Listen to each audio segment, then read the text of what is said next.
Hi, Babula, and hi, everyone. We're back to talk about the new moon in Cancer. This is actually a double moon, isn't it? This is another moon in Cancer, isn't it? Yes, it is. Yeah. And do you want me to say something about that? Yeah. Because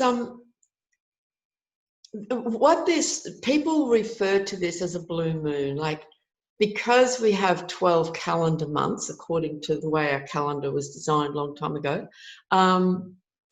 it doesn't actually fit in with the natural year. There are actually 13 lunar cycles in a year, which is actually the real natural year, 13 lunar cycles. 13 wasn't considered to be a very appropriate number, so they kind of turned it into 12 months.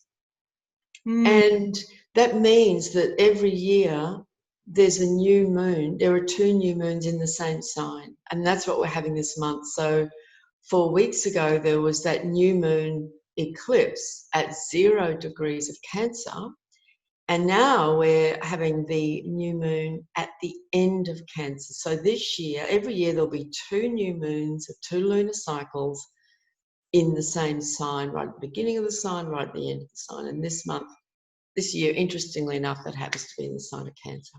And so people call it a new moon. And every time this happens, people always say, like, oh, what does it mean? What does it mean? And it doesn't really mean a whole lot, except from what I've just explained. You know, it's simply that kind of, it's not really an can't even say the word, anomaly. There it is. It's an interesting sort of insight into how we humans try and change the natural way of things to make them fit into our rational thinking. You know, so 12 months of the years just seems a whole lot more rational, and yet it's not really, because it's, you know, why we have leap years and every month doesn't have exactly the same number of days, and it's all a bit weird, really. So, yeah. You know, yeah. Well, that actually brings up another point, but possibly for a different discussion, about the 13 houses in astrology. Oh, yes. Yes, but maybe we'll save that for another time. Okay, sure. Yeah, that's kind of come up again. It does quite regularly. NASA sort of has something to say about that, like pretty much every 2 years or so. That's right.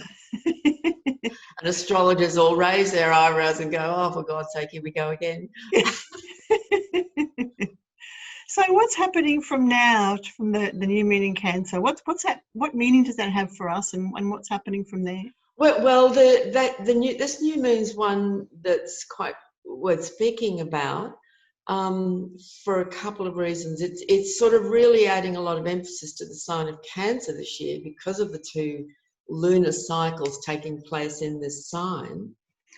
And I think I might just talk about Cancer a little bit, and I would have spoken about it somewhat last time, but I might have focused more on the fact that it was an eclipse last time. So, you know, Cancer is a sign of the mother and the child, and it's all about the principle of nurture and taking care. And I think one of the big things about Cancer is it's not just about caring for those that we're really close to, including blood family, but just those near and dear to us, you know. And it's a very personal sign. It's very much about our personal world. You know, these are the people I care about. This is my home. This is my personal space.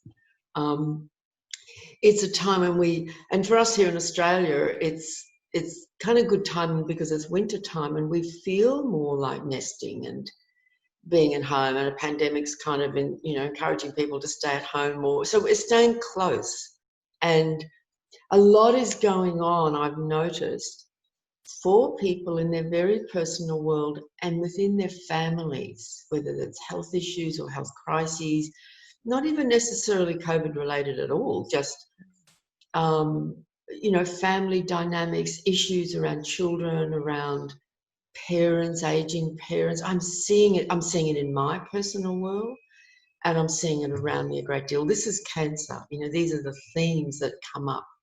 Themes around food. You know, is there enough food? Every time we have another sort of escalation of what they call the second wave of COVID and so on, like there's a tendency to, well, have I got enough food? That kind of anxiety, concern about our emotional, personal home comforts and needs. Do I have what I need to feel emotionally safe and comfortable? And I actually noticed last week when I went to the supermarket that people have, again, buying out flour and some rice. A few things that were off the shelf completely last time have started to be brought up again. That's right. And I just think it's, what's happening in Victoria and now in New South Wales, it's just, okay, is this going to sort of escalate again even here? We're in Queensland where that's not happening. But so they're the sorts of things that we tend to be dealing with and focusing on a great deal. And I think for some that very much includes our own personal self-care. So, if I'm just getting overly distressed or about what's going on around me, do I need to perhaps disengage from, what's going on out there for a while and just even have a few days of just really quiet? So each month, the lunar cycle, which begins at the new moon, it's sort of, it sets the tone of the forthcoming 4-week lunar cycle, even though the moon will move very quickly into Leo, the next sign, because this new moon's at 28 degrees right at the end of Cancer. It's still the Cancerian theme that will be playing out over the following 4 weeks. Other things about Cancer. Cancer is also, it's a water sign. So we naturally experience life in a water sign through our feelings. So feelings and emotions. It's highly intuitive. The ocean, the sea, we might find we need to be around water more, even if it means just sitting in a lovely bath and just, immersing in water, or getting to the beach, getting to the sea when that's available and possible, and just having that sense of connection to the, we could call it to the Mother Ocean. Cancer is the mother. So it's also about the spiritual mother. And many feel that around the sea and the ocean. And often when I watch surfers out on their boards, I really love it, because, and most of them are men, not all of course, but most of them are. And I just love that these men spend so much time out on the Mother Ocean, really, whether they're fully conscious of that or not. I think many would be, but they're just really right in there with her. And I think it's a really beautiful thing. So it connects us to that feminine. It's such a feminine sign. Yeah. And I've found that I've been choosing to listen to some white noise if I wake up too early, and I'll put on, there's a lovely YouTube channel who haven't paid me to say this, but it's just called Calm. On there, they've got some white noise of rain, just light rain dripping down, and there's another one they've got of waves on the ocean. And I've heard a lot of these different types of things before, but this is particularly nice. So beautiful. And I just find I'm drawn to, listening to the water. That's really beautiful. It's amazing how we just naturally respond to these things, even if we're not aware of what's going on in the sky. We are so connected, and we do respond. We feel it. Yeah, it is amazing. I just stop and think, wow, I might be feeling something or change tack about something, and then I'll go and look up the astrology, and I'll go, gosh, I'm right on time. That's exactly right. That happens to me all the time too. I'm not constantly thinking about where the planets are, and life goes on, and you're doing, and then I might look back and go, wow, that was exactly when that happened. Yeah.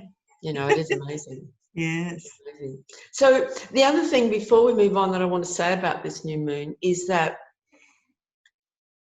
there's a really important added component to this. We know that there's a lot of very powerful planets and energies in Capricorn this year. We've got the Jupiter, Saturn, Pluto conjunction. So they are all in opposition in the sky to whatever's going on in the sign of Cancer. Now, this new moon at 28 degrees of Cancer, and in the eastern part of Australia, Australian Eastern Standard Time, it actually occurs at 3:32 a.m. on the 21st of July. So that's the exact moment of the new moon. But of course, as we know, it means for a couple of nights there will be no moon in the night sky. It's the dark moon. And anyway, the dark moon is always a time, you know, from now, actually, for the next few days, it's a natural time of sort of withdrawal and retreat when we just feel more inward. And in Cancer, absolutely. But this new moon at 28 of Cancer is exactly opposite Saturn at 28 of Capricorn. And Pluto's not far away at 23 of Capricorn and Jupiter at 21. So all three are actually in the opposition to the new moon, but Saturn is in an exact. So that adds a whole other component to this, you know. And so is that more tension? Absolutely. Emotional tension? Yes, and because they're really strong planetary energies, particularly Saturn and Pluto and Jupiter, they're like, it's not just a new moon in Cancer sitting there happily by herself. No, she's dealing with, you could say, or it's very much in relationship to this Capricorn energy and Saturn, this, and we're seeing it playing out in Victoria, you know, the constraints, and even now, you know, and police are being engaged, and even the armed forces are being engaged, and that's very Saturn in Capricorn. Yes, a lot of restriction. A lot of restrictions, constraints, checking, testing. It's whatever we think about all of that, that's another issue, you know. Our own personal response to all of that is one thing, but the fact of it happening is a reflection of this, you know, Saturn back in Capricorn now. So and yeah, sorry, I was going to say, how might that play out in a person's individual life? Exactly. So it's going to show up as some, you know, challenging circumstances. Saturn's very much about constraints, difficulties, issues. I always feel that Saturn says, no matter what you want, this is what you have. You know, this is, you mightn't like it, but this is what's happening, and this is what you're dealing with right now. And there's work to be done here, you know, and we often get sort of stopped in our tracks, and it might be that we get sick seriously, or just with a cold. Like I've had a cold the last week or so, you know, and it slowed me down. I have to just focus on that in my body, and but you know, I'm coming out of that now. And it can be a simple thing like that, or it could be absolutely, for some, it's definitely financial issues. You know, Cancer, the home, like, can I afford to pay my mortgage? I haven't got a job. I'm not getting any benefits from anywhere for whatever reason. That's a hard reality for some people now. Yeah. The Saturn does often manifest as hard realities. There's so much about this Saturn energy. The other thing, though, is very often when we're going through Saturnian periods of time, either collective or personally, individually, some good things can really come out of it, because often what it does, and I've experienced this in my own life, I'm sure you have, I'm sure a lot of people watching this have, when we're going through times of where we're not getting what we want, you know, or there's a constraint, or we've lost something, or there's a lack of money, or there's a lack of resources, or our health is not great, there's a lack of energy, relationship difficulties, problems with a child for whatever reason, out of it can come new understandings. And Saturn teaches us to, through facing reality, to find reserves of inner strength that we never knew that we had. And we can get really resourceful, and we make decisions where we go, actually, I need to eliminate that, that, and that, and that, because I've got to focus everything right here to deal with what's right in front of me. Yeah. And it's not playtime. It's not party time. I can't just, you know, like, this is what's happening right here, right now. Let's deal with this. And out of it, some really amazing things. It kind of gets, everything gets stripped back to the basics. Yeah. You know? Sounds a bit Capricornian. Very Capricornian. And I think, and on the world stage, one of the things we can say about that is you know, we've lived by and large, foremost on this planet in a very excessive manner. Yes, exactly. And Capricorn is the one sign that says, that's not very wise in the long term, is it? Yes. You know, that's not really going to work in the long term. And so, as most Capricorns know, there's a period of doing without and Yes. learning how to manage with much less and realizing that actually this is really good. I actually can manage with much less and use my own inner resources to do what I need to do to get through this. So in some cases, it's even to literally survive. Sorry, to what? It can even be to literally survive. It can feel like that, you know. Yes. So it's a strong theme. And of course, Cancer is very, very soft. It's a very soft kind of, you know, it's images of the mother holding the baby and, you know, the baby at the breast and the soft tenderness and intimacy of that. And Capricorn is more like tough reality. Yeah. And, you know, it might be the strong, tough parent who says, well, I'm sorry, this is how it is, and no, you can't have everything you want. Yeah. Yeah. I was just saying that to my little granddaughter the other day, you know, you can't have everything you want. Yeah. I thought, okay, there's the voice of the Saturnian. Yeah. You know, and I'm not particularly Saturnian, but, you know, that's life. You can't have everything you want. That's very interesting, you know, because I've found a couple of cardigans that it looked like they had a little moth hole in them. So instead of going, oh no, I'm not going to wear that, I've just darned them up like my grandmother would have done. You Exactly. know, and I'm thinking, oh gosh, where is her darning? I don't know, whatever it was. You know, she used to have one of those wooden knobs that you'd use to darn. That's things. right. I'm thinking, oh, I wish I had one of those now. I just had to make do with my knee. Anyway. But that's right. I grew up watching my mother and my grandmothers doing all of those things, made their own clothes, cooked their own food from scratch, had a veggie patch up. And I'm noticing more and more people are looking to that. Yes. Yeah, you know? exactly. Yeah. And we've established a veggie patch in the backyard and plans to expand it. So yeah, it's I think it's a really good idea actually, given our situation. I think it is, you know, back to basics. We need to learn how to be more self-sufficient. Yes. We've become so independent on this, you know, excessive sort of systemic attitude to life out there that, just have whatever you like. Yes, exactly. No, Yeah. that's right. Yeah. So yeah, it's all so interesting. And so I think the balance between those two is dealing with these realities, but realizing that actually there's some really good things about it, and that we can really nurture ourselves and our families and our loved ones by somehow getting back to basics, you know? Yeah. Getting And, real. you know, with the new moon too, I mean, it's sort of like, well, like a reassessment too, looking back at what your goals were over, you know, from the last one. That's last right. cycle. That's right. And going, oh, well, that hasn't come to fruition, like you were saying, well, maybe I don't need it. You know, maybe That's I right. just let that go. Yeah. That's right. Can I do with less? That's right. Yeah. So it's That's time to start new things.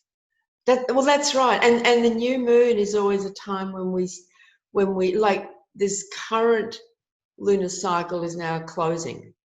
You know, so when cycles come to an end. Hallelujah. Yes, and many people going, thank you. Because it was a strong one, this last one, because it was an eclipse. Yeah. It was an eclipse on the solstice. Bang, it was powerful. And so when a cycle closes and we go into the dark moon, there's an emptying out, there's a sense of completion. Something of that last 4-week period is now coming to an end.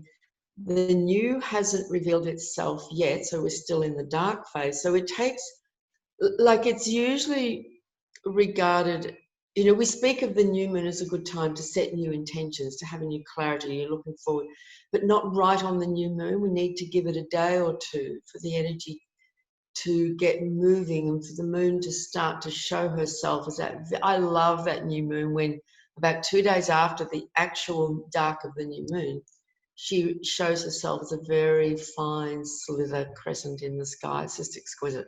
So that's when we can start to really look at, how, you give it a day or two after the actual moment of the new moon to really maybe even take a moment or an hour to sit down and write, like, so where am I at right now? And what has been, and how do I see myself moving forward in the next cycle, and that's the way to work. And it's got that Cancerian theme with the Saturn influence. And actually Cancer is it's not fast either. So no, it's about being a bit more patient with things. I think it is. Yeah.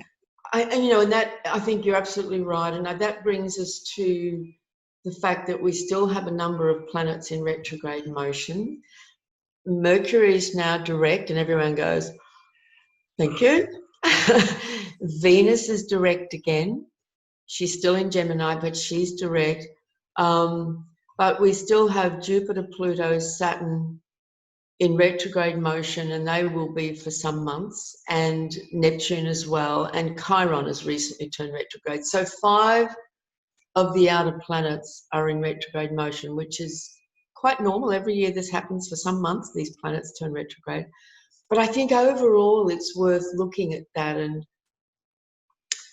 I think I was having a conversation with someone yesterday about this, and I was saying, it's often in these conversations that, things come out of my mouth and I go, oh yeah, that's what that is. So I was saying it's like we're all in a bit of a holding pattern now. When there's a strong theme of retrograde energy, where it's like there's a sort of a waiting. We're waiting, we're holding, we're processing, we're working through things, we're reevaluating things, we're reconsidering our options, our thinking, our possibilities. We're perhaps even withdrawing a little bit from life to some extent, it's not a time to be pushing forward and trying to make things happen. It really isn't. And we get this period every year when there's quite a lot of planets retrograde to do this kind of, anything starting with retrograde, like regeneration, to regenerate and to review. And I think it's really helpful to know that and to understand that, because later in the year, one by one, as these planets start to move forward again, and there's always a period of a few months every year where we get actually no planets retrograde at all, or maybe 1 or 2, or Mercury for a few weeks.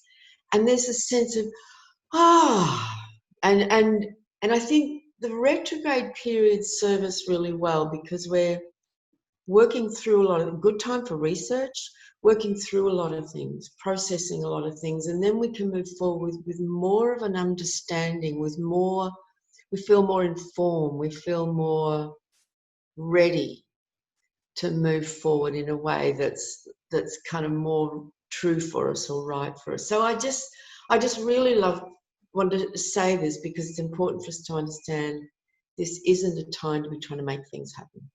It's a time to wait and just look, research, consider, Let the battery refuel. Let yourself refuel and recharge, and kind of see that, okay, we're in a bit of a holding pattern here. And my God, that's certainly true in Victoria for many, back in that, and many other parts of the world, and America and so on. But it's not only about external circumstances, it's internal as well. Yes, and especially with Chiron going retrograde too. That's right. Yeah, so it's more about the inner self, the inner world, that's right. The inner healing. That's right. It's sort of a turning back inward. And I think the other thing I want to say about it too is that a lot of things are going on in the world behind the scenes that we actually can't see. A lot of not great things, and I think a lot of really good things are happening behind the scenes that we don't know about yet. Because there's a lot going on, and I feel that sometimes we just need to just go, okay, I just little old me, I can't do a lot about that, let's just particularly with Cancer, you know, it's focused right here. Yeah. You know, what do I and those in my personal world and those nearest and dearest to me, how can I support that?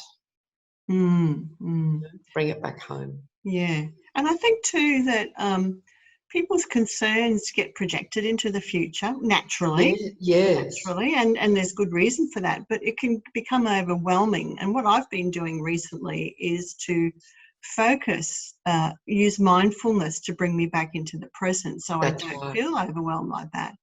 Just simple things, even when I'm getting dressed. What does it feel like to put this top on? What does it feel like when I brush my hair? You know, what does it feel like when I'm putting my hands in the water to wash that dish? And, you know, it can bring you back into the present and That's slow right. you down, and focusing on your breath and all those sorts of things. Very helpful.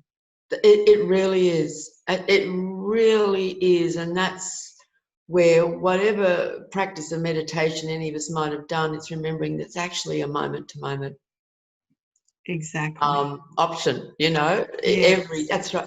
And what you said about slowing down, I've noticed when I go for a walk, and I can walk really fast, and sometimes I want to because I enjoy it and I want to really get my body moving. But sometimes I realize I'm walking fast and my mind's going at 100 miles an hour, and I remember and I go, where are you? You're not here.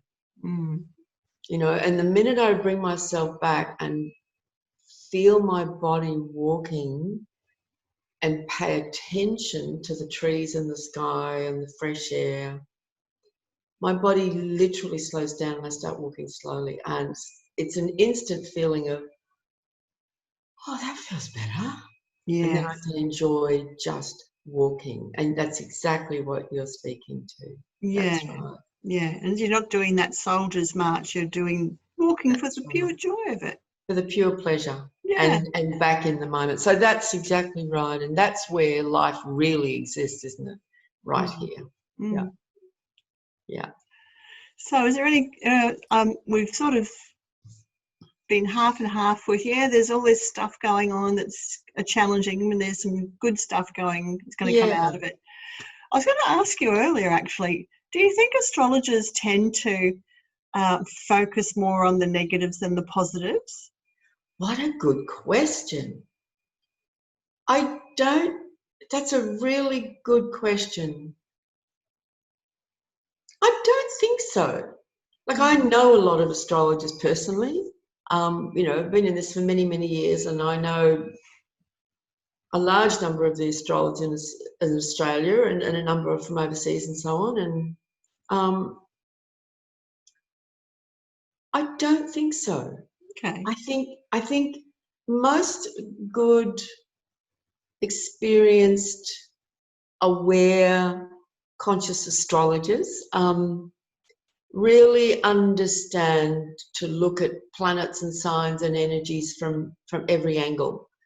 You know, like, what are the challenges and difficulties about this, and what does it actually mean, and what's the actual purpose? That's certainly how I always look at it, Yeah. and I think most do too.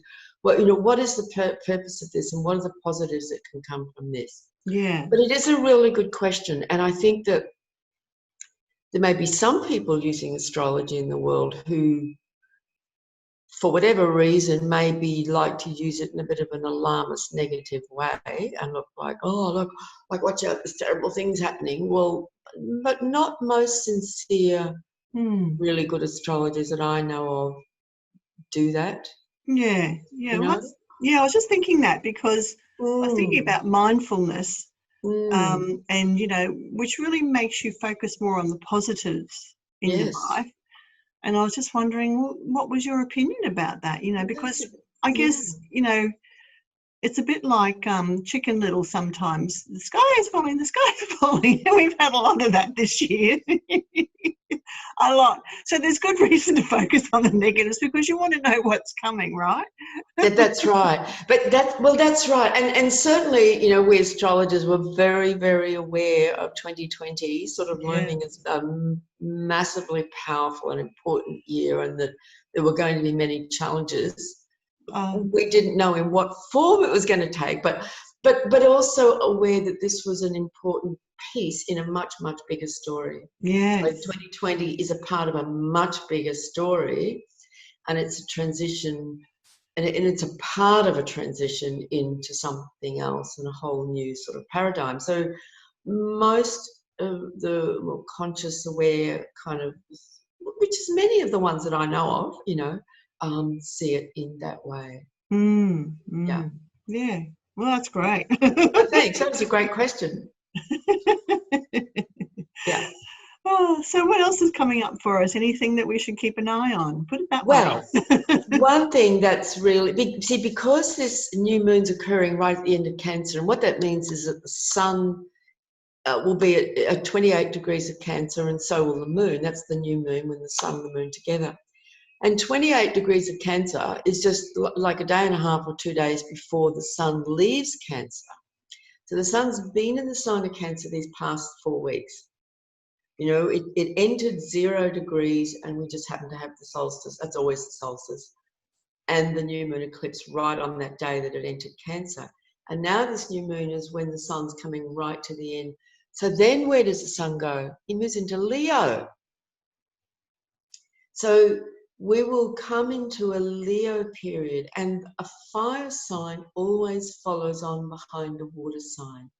And the water signs always take us into the realm of feeling and intuition and sensitivity. And it's more of an inward receptive energy. You know, water is a yin energy. It absorbs. Fire is not yin at all. No. You know, it's no. And Leo is literally ruled by the sun. Cancer is ruled by the moon. So it's a lunar feminine energy. Leo is yang.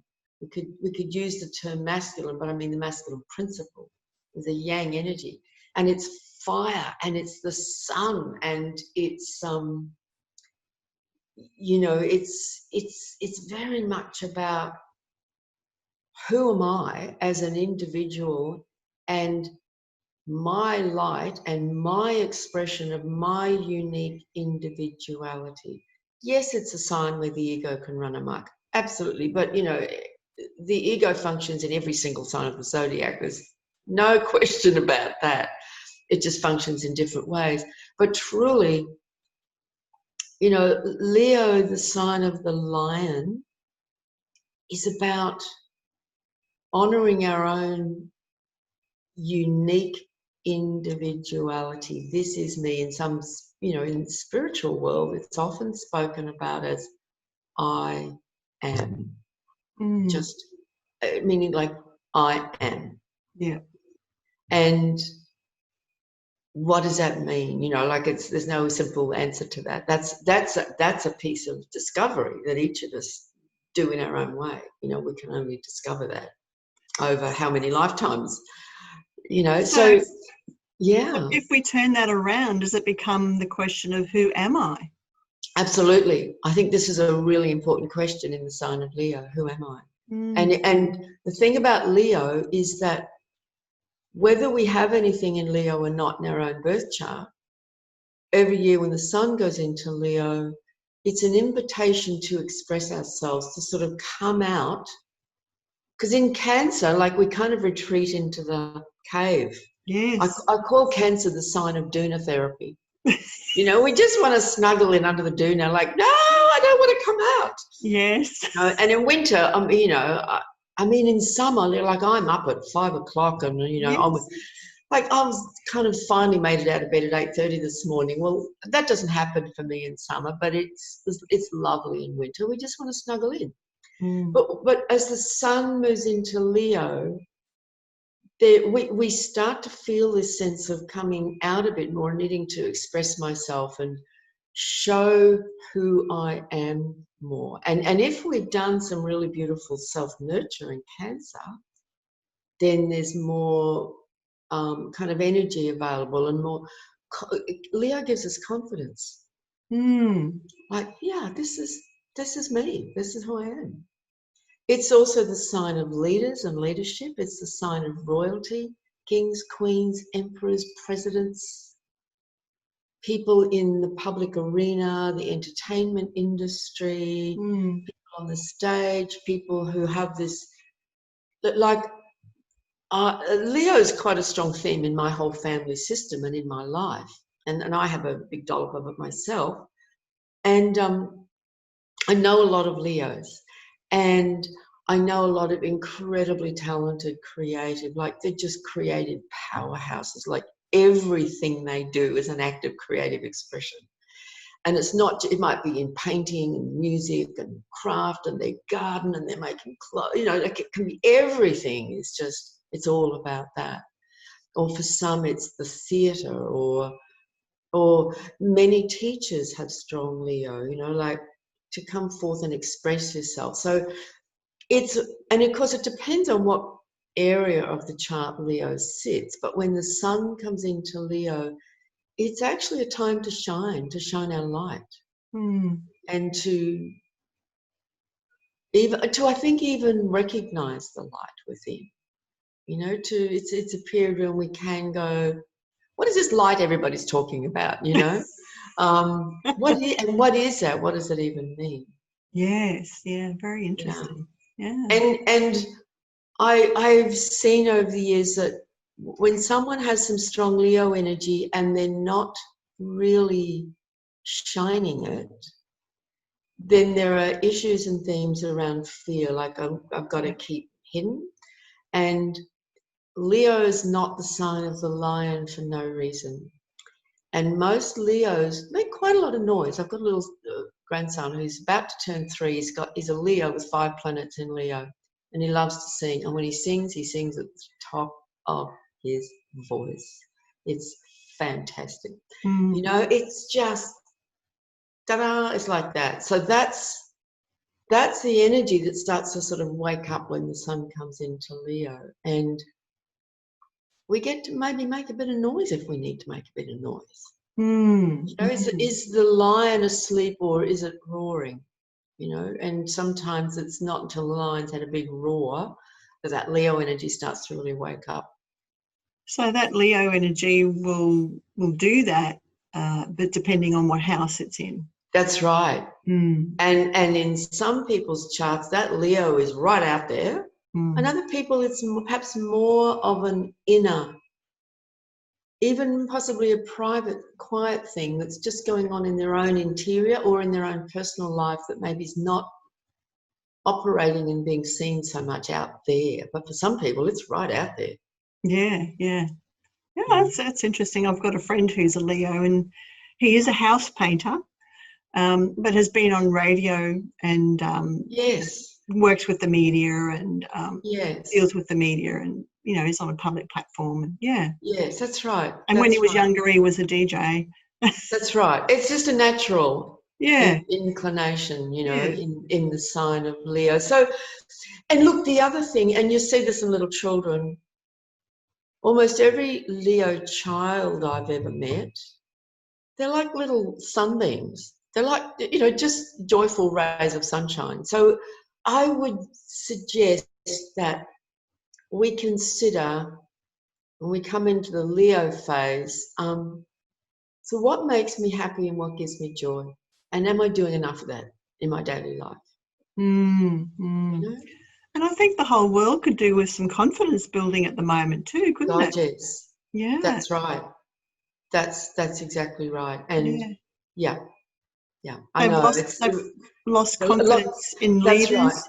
Right. That's right. Yeah, in governments, but in themselves in some way. Yeah. That's right. So I think the theme around leadership is an interesting one that might sort of show up more. And some individuals perhaps are discovering that at this time, at this big time, maybe life is calling on them to sort of step up a little bit more and take more of a role, even in a small way, you know, of leadership. That's Leo energy. Yeah. Yes, we'll all have a dash of that. Thank you. Yes, exactly. So, you know, the thing I want to say is it can be fun. Yes. You know, Leo is a joyful, fun sign fundamentally. So let's have some fun. Let's play a bit. We need it. We need some of that. So and then on the 5th of August, Mercury will come out of Cancer, where it's been for a long time because it went through that retrograde period. So then Mercury will join, here we go, on the 5th of August, Mercury will move into Leo, and on the 6th,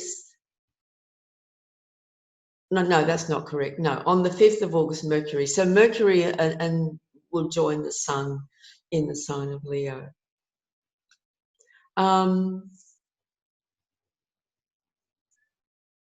As we know, we've spoken of this, I think we spoke about this last time, but if someone wasn't watching last time, Mars is in Aries. So that's an ongoing story now until January. And, you know, Aries is another fire sign, and Mars is that fiery kind of warrior energy. So there are a couple of dates coming up in the next couple of weeks. Mars will make a square to Hygeia on the 22nd of July,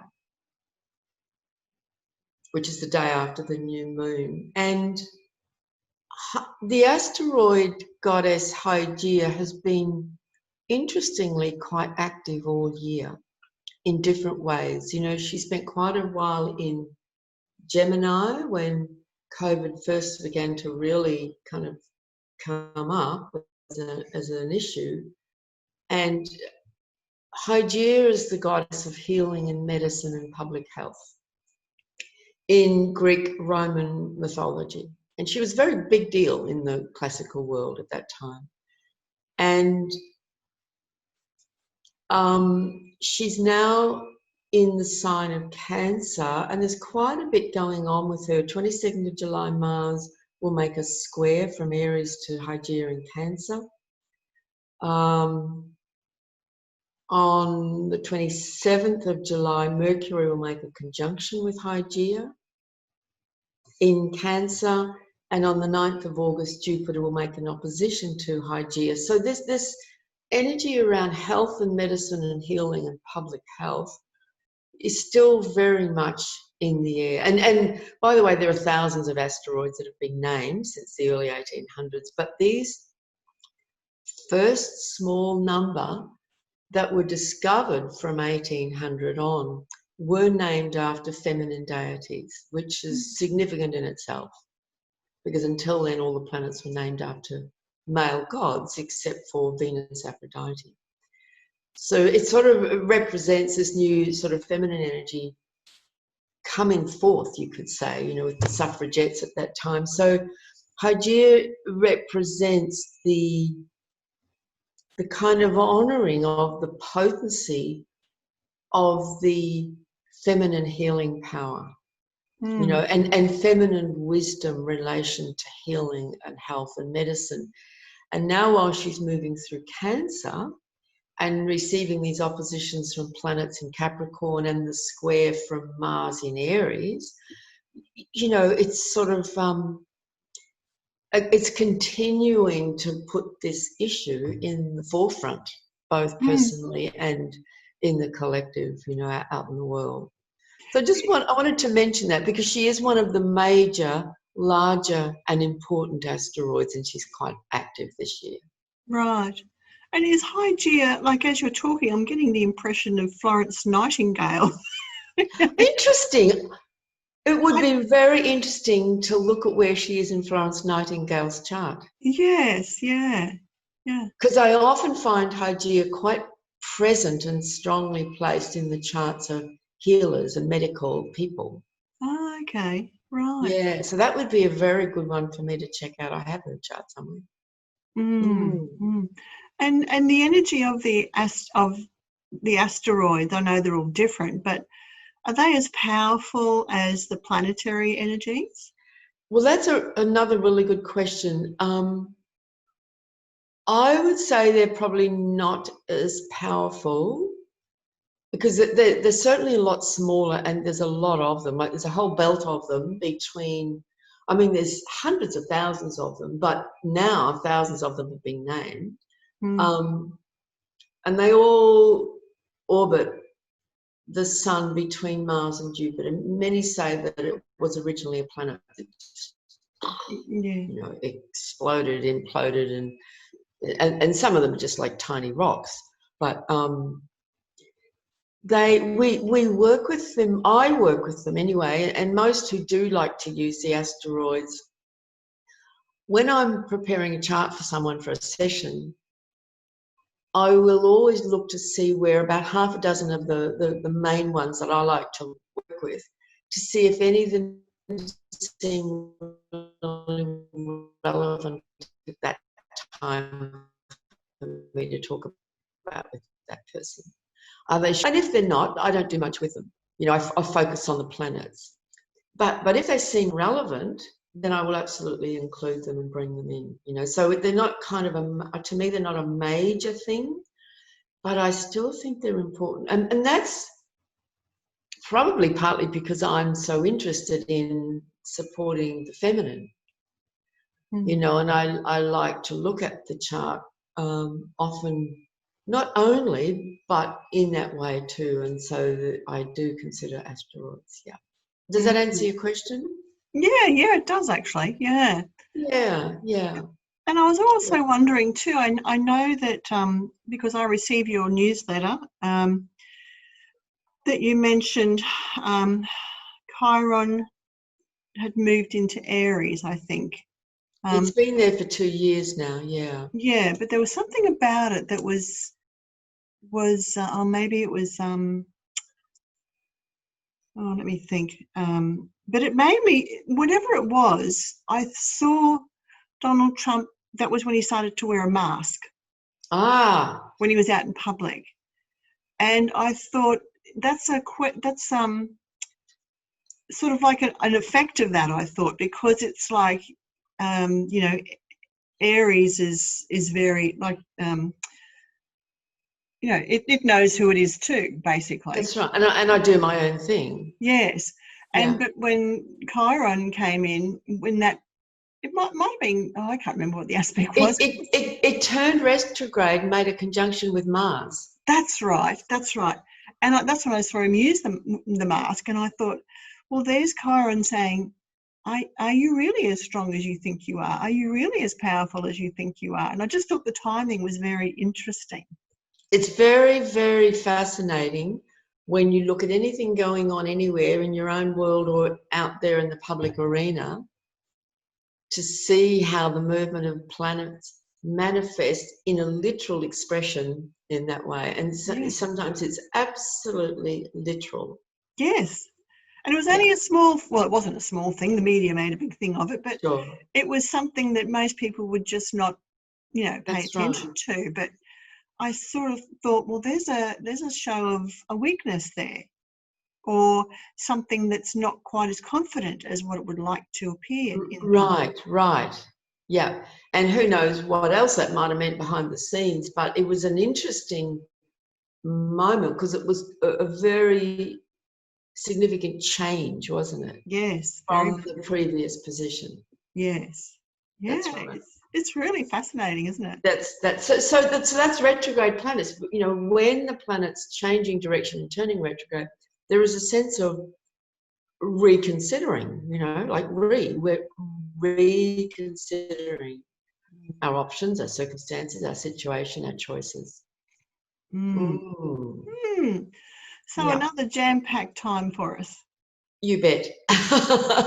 Is there anything you'd like to... But it's interesting. It's not as it's not as quite as potent and intense as it has been. It feels a little bit, even though there's a lot of planets retrograde, like really that's a kind of a normal thing.